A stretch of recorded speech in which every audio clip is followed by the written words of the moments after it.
बहू बनी मुसीबत। गांव माधोपुर में शशि बहन का परिवार रहता था। शशि का एक बेटा, बहू और बेटी थी। पति और बेटा किसान थे जो सुबह खेत में जाते और सारा दिन मेहनत के बाद शाम को घर लौटते। शीला भी घर में रहकर सिलाई का काम करती। शीला की बेटी भी बड़ी समझदार थी।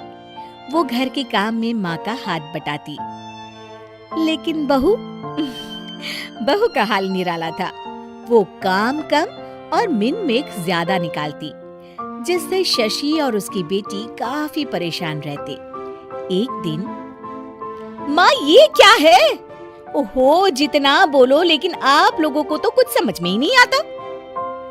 भाभी क्या हुआ?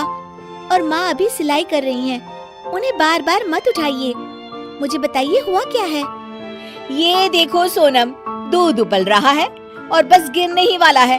वो तो शुक्र है कि मैं आ गई, वरना तो बह जाता सारा। अरे पर मैं तो अभी देखकर गई थी और गैस भी धीमी थी। हमेशा दूध सामने खड़े होकर ही उबाल दिलवानी चाहिए, ठीक है ना?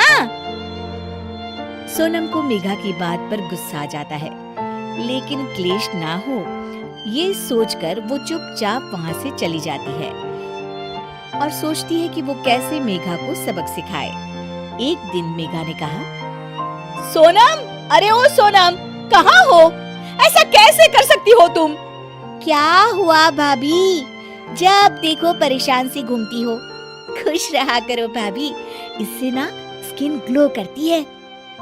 सोनम, फेस तो मेरा वैसे भी ग्लो करता है, देखो, और कितनी गुणी भी हूँ मैं। तुम्हें तो शादी करके दूसरे घर जाना है। देखो जरा, देखो अपने कमरे का हाल देखो, सारा संतरे का छिलका जमीन पर फैला है। अरे ससुराल में ऐसे ही रहोगी क्या? भाभी करना ही क्या है, वहीं पड़े पड़े सूख जाएंगे, फिर पीस कर पैक बना लेंगे। आप भी ना भाभी, चिल करो। मेघा गुस्से से वहाँ से निकल जाती है। हर बात पर मीन मेक करने वाली मेघा एक दिन फिर चिल्लाने लगती है, माँ, अरे माँ सुनो तो जरा।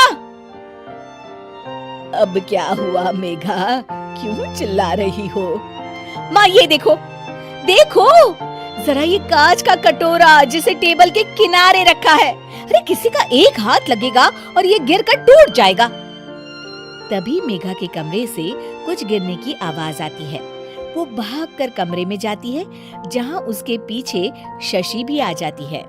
मेघा के कमरे में उसका शीशा गिर जाता है।